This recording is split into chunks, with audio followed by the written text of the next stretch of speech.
नमस्कार साथियों, मैं हूं चंदन झा, आपका एजुकेशन इंडिया पे स्वागत करता हूं। आज के सेशन में हम लोग बात करने वाले हैं भारत और मालदीव के संबंध के बीच में। इसके जानेंगे जो हमारी चर्चा की विषय होगी, जानेंगे कि चर्चा का जो है वो विषय क्या है, साथ ही साथ उसके इतिहास के बारे में चर्चा करेंगे और ये भी जानेंगे कि वर्तमान की स्थिति क्या है, साथ ही भविष्य के बारे में चर्चा करेंगे और अंत में जैसा कि हम लोग करते आ रहे हैं, एक प्रश्न को लेंगे जो कि प्राथमिक परीक्षा से संबंधित होगा। बढ़ते हैं आगे।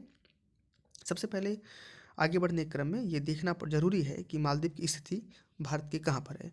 तो अगर आप मैप को पढ़ रहे हैं तो साइड को जानते होंगे, ऊपर पे नॉर्थ होता है और नीचे साउथ, इधर हो गया ईस्ट और ये जो मामला है ये वेस्ट हो जाता है। तो आप भारत देख रहे हैं कि जो भारत से मालदीव की स्थिति है, ये रहा आपका मालदीव और मालदीव साउथ वेस्ट में स्थित है। ठीक है, चलिए आगे बढ़ते हैं। अब ये देखना है कि हाल ही में राष्ट्रपति चुनाव संपन्न हुआ, मालदीव में राष्ट्रपति चुनाव संपन्न हुआ और डॉक्टर मोहम्मद मोइज़ू यहाँ पर राष्ट्रपति बनकर आए हैं। इनकी शपथ ग्रहण करते हुए तस्वीर है ये, और इन्होंने इंडिया आउट का कैंपेन यहाँ पर चलाया था चुनाव के समय। चलिए आगे बात करते हैं। ये जब वो एक घटना है जो वर्तमान में उनको सिलसिलेवार तरीके से पढ़ रहे हैं। आपने देखा कि सबसे पहले हमने ये देखा कि राष्ट्रपति यहाँ पर बने, इंडिया आउट कैंपेन दिए, राष्ट्रपति चुने गए, शपथ लिए।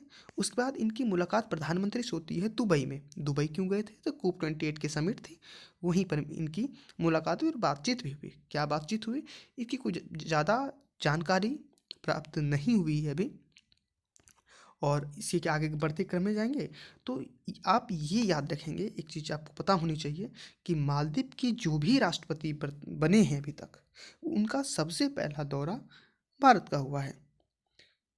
ये पहली बार है जो कि मालदीव के राष्ट्रपति अभी तक भारत नहीं आए। इनका सबसे पहला दौरा तुर्की का था, उसके बाद अभी हाल ही में दौरा संपन्न हुआ है चाइना के साथ। तो जब चाइना के दौरा पर जा रहे थे उसी समय हमारे माननीय प्रधानमंत्री ये लक्षद्वीप कोई प्रोजेक्ट के लिए गए हुए थे।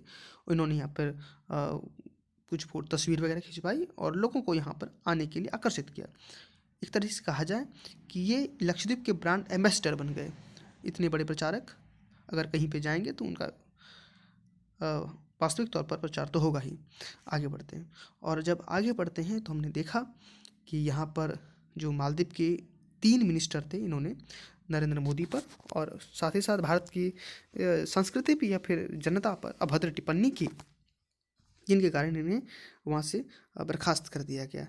और सरकार ने कहा कि ये सरकार मालदीव सरकार ने कहा मालदीव की कोई सरकार की कोई ऐसी टिप्पणी नहीं है।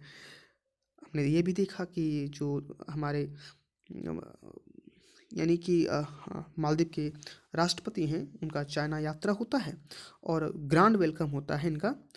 ये भी सोच में पड़ गए होंगे कि इतनी बड़ी वेलकम एक छोटे से देश की हो रही है, और कारण यही है कि ये इंडिया के पड़ोसी हैं। भाग्य इनका बहुत अच्छा साथ दे रहा है। चलिए आगे बढ़ते हैं। आगे बढ़ने के क्रम में सबसे पहले ये जानने का प्रयास करेंगे कि भारत और मालदीव के बीच में इतिहास क्या रहा है या भारत का इतिहास क्या रहा है। तो 1965 में यानी कि 1965 में मालदीव को स्वतंत्रता मिलती है ब्रिटिशों से और इसी समय भारत से संबंध विस्थापित हो जाता है। 1998 में श्रीलंकाई तमिल ने मालदीव पर सत्ता पलट करने की कोशिश की। ऑपरेशन कैक्टस के द्वारा भारतीय सेना ने सत्ता पलट को बचाया। यहाँ पर पहली बार जो बड़ी सफलता मालदीव को मिली वो भारतीय सैनिकों के द्वारा मिली है। आगे बात करें कि 2008 में पहली बार यहाँ पर लोकतांत्रिक सरकार गठित हुई और भारत ने हेलीकॉप्टर, डोर्नियर विमान और गश्ती नौका इन्हें प्रदान किया। आगे बात करेंगे तो 2013 में माफ़ी चाहूँगा 2013 में अब्दुल यामीन राष्ट्रपति बने, जो कि चीन समर्थक थे, और इन्होंने ही इंडिया आउट कैंपेन यहाँ पर चलाया। देन 5 साल रहे ये, और उसी दौरान इन्होंने FTA पर समझौता कर लिया, फ्री ट्रेड एग्रीमेंट। और ये एग्रीमेंट करके इन्होंने ये दिखाया कि एशिया में ये पहले देश बने हैं जो कि चीन से FTA पर हस्ताक्षर किए हैं। आगे बढ़ते हैं और आगे ये देखना है कि 2018 में इब्राहिम सोलही राष्ट्रपति बने, जो कि भारत समर्थक थे और इन्होंने इंडिया फर्स्ट की पॉलिसी अपनाई। और आगे अगर देखते हैं कि भारत और मालदीव के बीच में क्या खास है, तो धार्मिक हो या जातीय हो या फिर सांस्कृतिक हो फिर भाषाई हो, ये सभी के सभी और मालदीव से लगभग मेल खाते हैं। ये लगभग नहीं, 100% मेल खाते हैं। यहाँ की संस्कृति वैसी है, कल्चर भी वैसा ही है जैसा भारत में है। आगे बढ़ते हैं। जबकि चाइना से ऐसा कोई भावनात्मक जुड़ाव नहीं है मालदीव का भावनात्मक जुड़ाव भारत, उनके पड़ोसी भारत से है और भारत का जुड़ाव मालदीव से है। चलिए आगे देखते हैं कि भारत के लिए मालदीव का महत्व क्या है।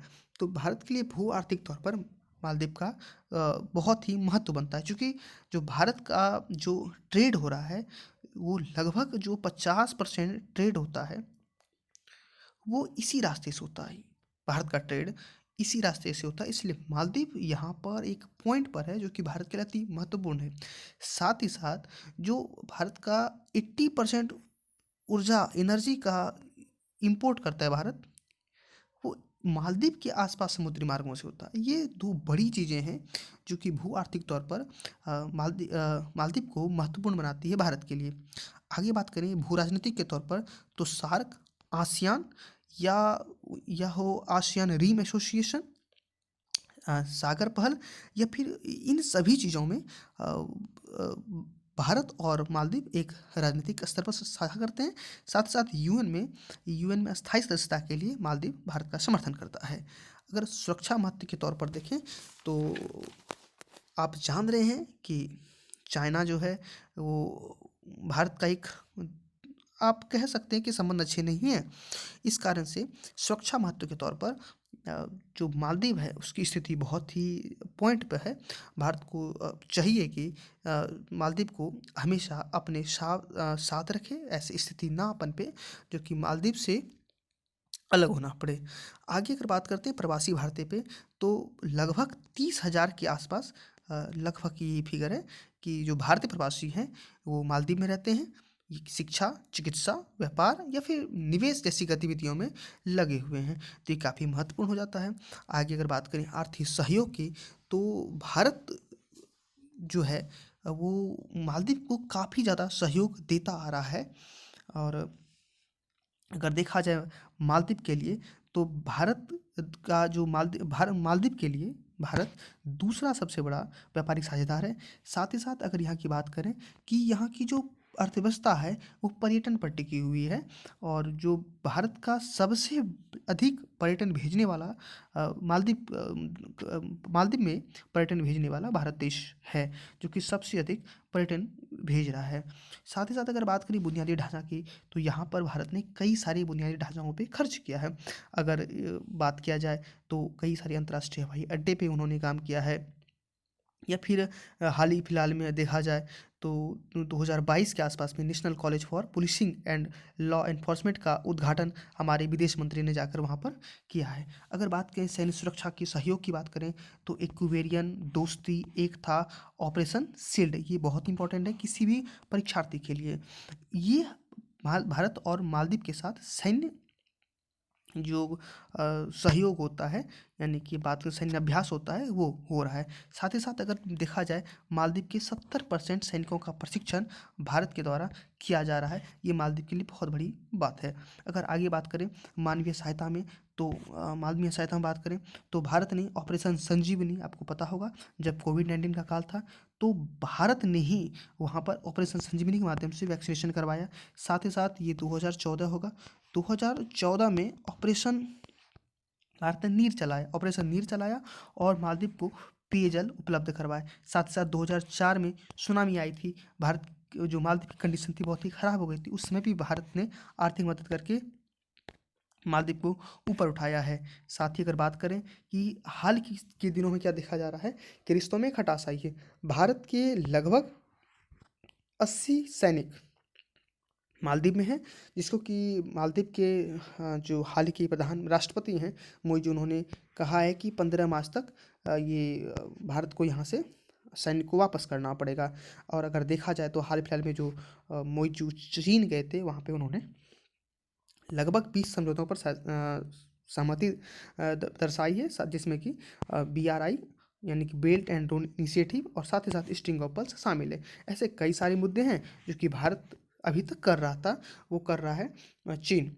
चीन चाहता है कि मालदीव में उसके अच्छे संबंध बने और मालदीव को भारत से तोड़कर अलग किया जाए। अगर आप स्ट्रिंग ऑफ पर्ल्स को देखना चाहें तो आप ये देख सकते हैं कि ये हमारा क्या है, जो चाइना भारत को घेरने की कोशिश कर रही है, यही स्ट्रिंग ऑफ पर्ल्स है। ये आप देख रहे हैं, ये लाइन जो है वो स्ट्रिंग ऑफ पर्ल्स के नाम से जाना जाता है। तो मामला ये है कि अभी के दौर में मालदीव खैर यहाँ की जो कुछ पॉलिटिकल पार्टीज़ हैं मालदीव की, उन्होंने ये भी कहा है कि कहीं न कहीं ये देखा जाए कि जो भारत के रिश्ते ख़राब हुए हैं वो मोइज़ू के चलते ख़राब हुए हैं, तो क्यों ना मोइज़ू को के प्रति अविश्वास प्रस्ताव लाकर उन्हें राष्ट्रपति पद से हटा दिया जाए।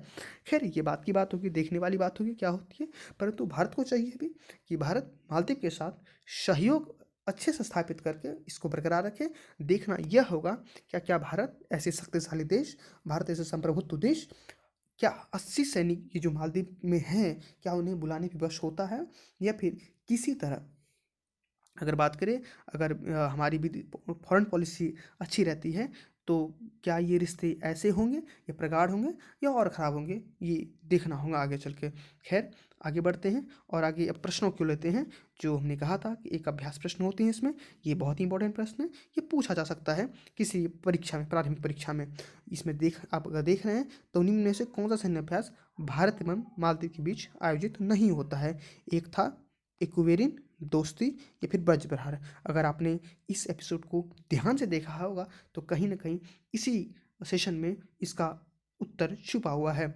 आप इसका उत्तर कमेंट में ज़रूर देंगे और अपना जो आपका अनुभव रहा है अभी तक वो भी हमारे साथ साझा करेंगे। आपको वीडियो पसंद कैसे आई या कैसी लगी, आप हमें ज़रूर कमेंट करके बताएँ। धन्यवाद।